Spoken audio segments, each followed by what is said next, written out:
Hi there, ladies and gentlemen, boys and girls. In honor of the open mic that I would attend, hosted by Tom Woodruff in Austin, Texas, called Community Poetry, I would read poetry from current book releases. I feel double plus terrible that the pandemic's going on and I cannot read at these things. I miss these times with Tom. I do, I really do. And this is why I've got all the crazy glasses on, because he would bring tons of reading glasses. And I know that in the live reading, they can't see that these are actually orange-yellow glasses. Because I've got all these fun glasses I could be putting on. Here are some blue ones, but some people can't see that, and the different kind of effects that are on. Anywho, like you guys care, right? So I thought in honor of this thing, I was going to read from current Scars Publications book releases for October 2020. November 2020.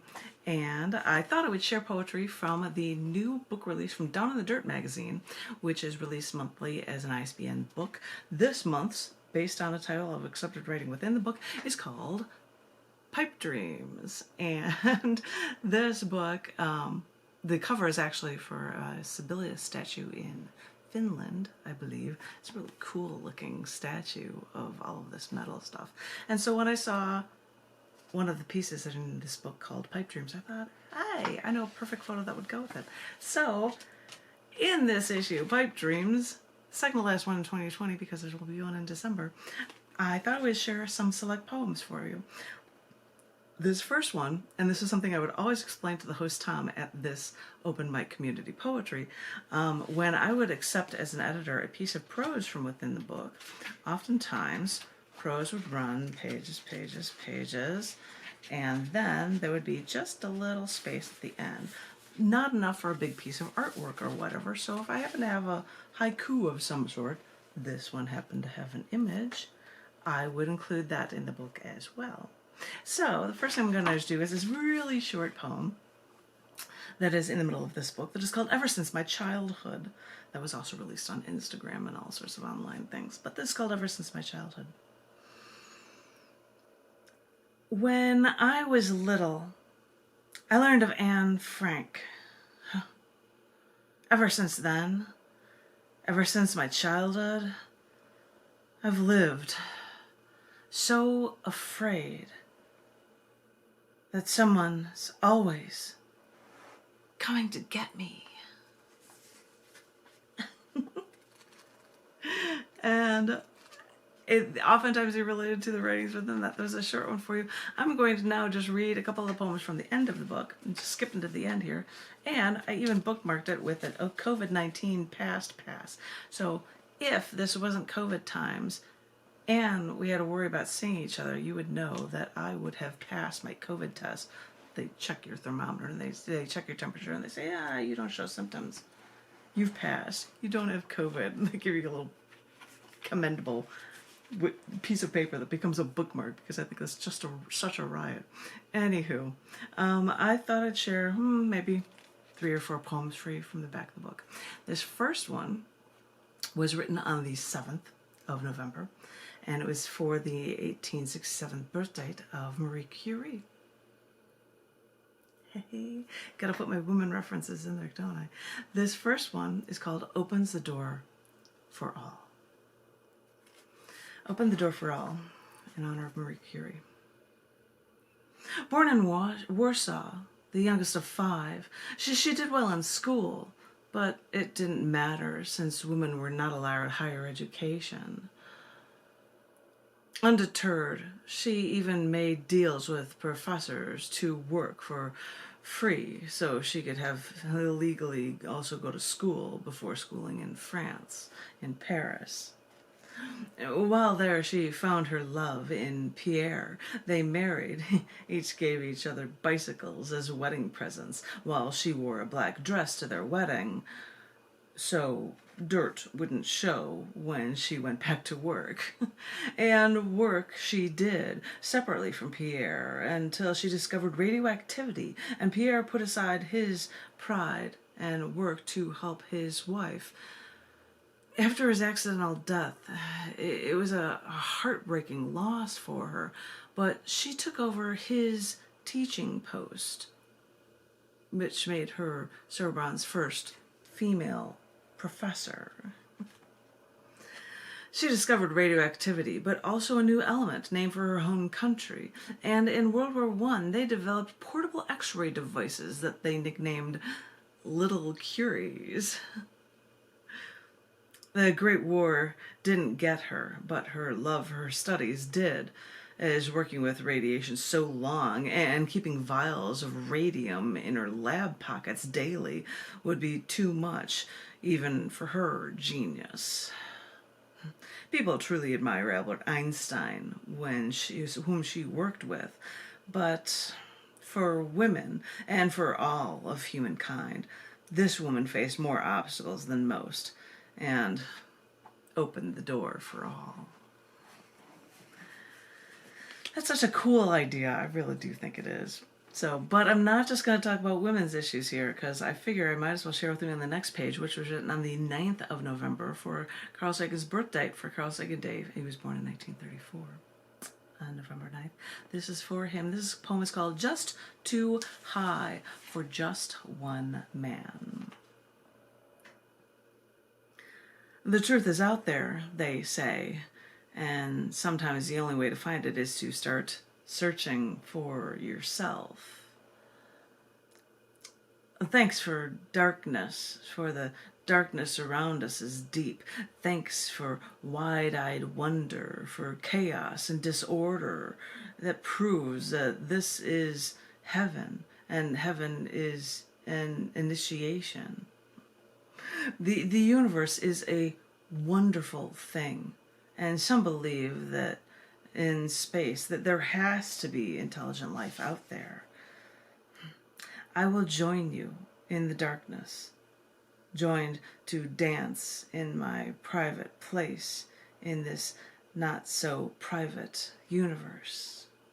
So, SETI, start searching for signals. Let's shoot a gold record out into space so others can know humankind. We do it because we can, and there are a few who understand time flies with nothing to lose. It's a lofty goal, one that seems just too high for just one man. It's true, but every miraculous journey starts with one man, with one idea, to share that idea with the world, so everyone who feels so alone can know that they are not, because even scientists, cosmologists, are dreamers. So, let's dream together. Oh, cool. All right, I'm going to share 2 more with you from this book, Down to the Dirt's book, Pipe Dreams, new release from Scars Publications at scars.tv. And this first one was written actually for the 1224 date in 1859 that Charles Darwin published The Origin of Species. That was the actual publishing date, but this was written in honor of that. This is titled Evolving with Mutant Genes.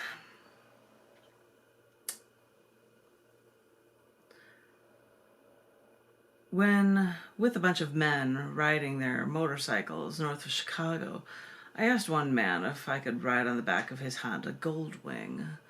The Dutchman, Van, said, "Okay, but I usually don't let Dutch women ride along if they're not blondes with blue eyes."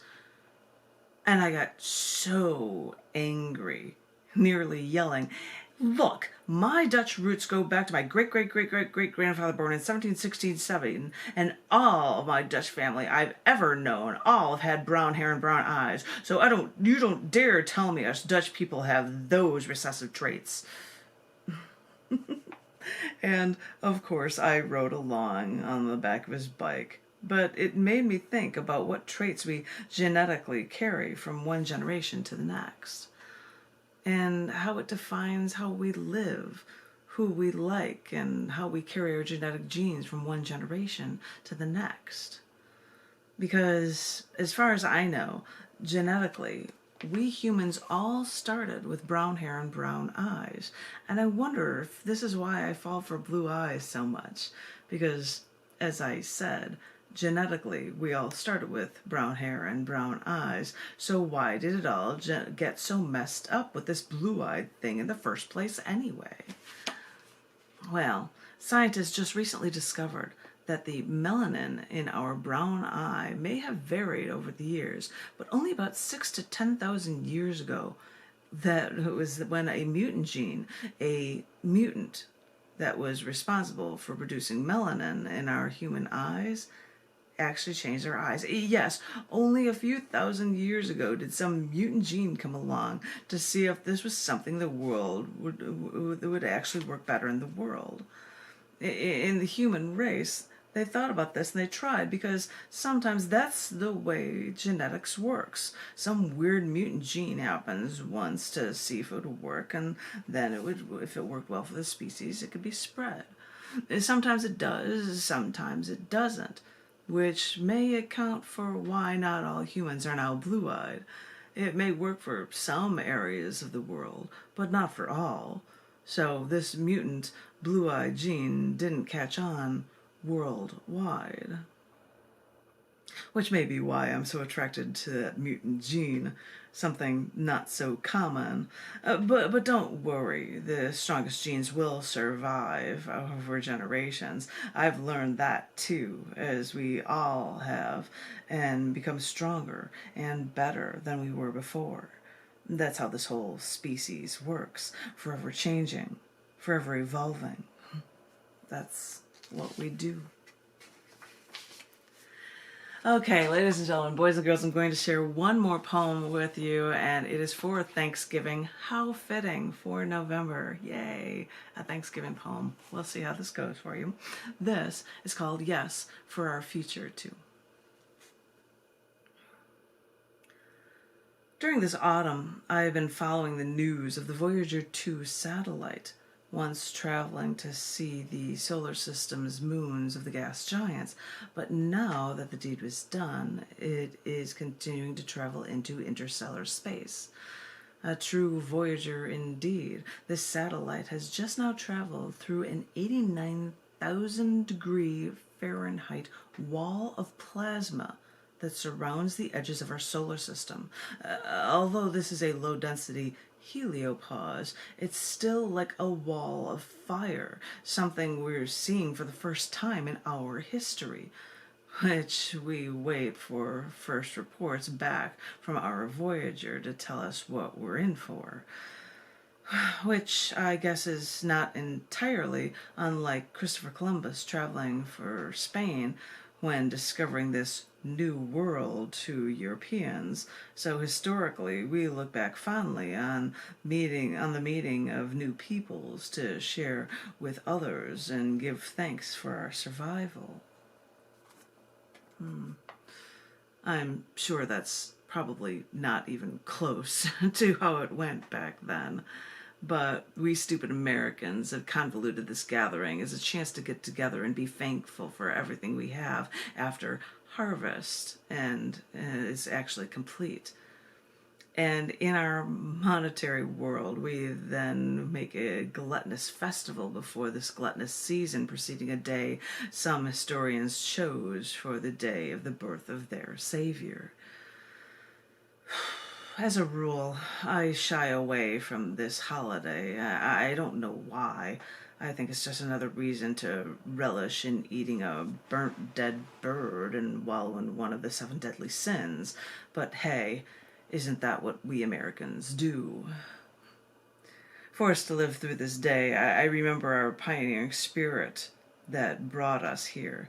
But I'm also forced to remember some of my own hellish past that has brought me to my own one true love, which forces me to be thankful for what brought me to this love, for what we have, and yes, for our future too. I believe there's so much more that I've got to do, and for this, I thank you. Oh, cool. Ladies and gentlemen, boys and girls, I love playing with these glasses from Tom. Ladies and gentlemen, boys and girls, that is your reading today of material from Down in the Dirt magazine this month from November 2020. This is Pipe Dreams. Pipe Dreams. And I hope you've enjoyed it, and maybe I'll do another reading or two before the end of the usual scheduled time from 1 to 3 p.m. CST on the first Wednesday of the month happens. I hope everyone is remaining safe, is remaining poetically inclined, and I hope everyone out there who feels alone right now knows that they are loved. You guys all hang in there, and I will see you all very, very soon. Thank you very much. Thank you.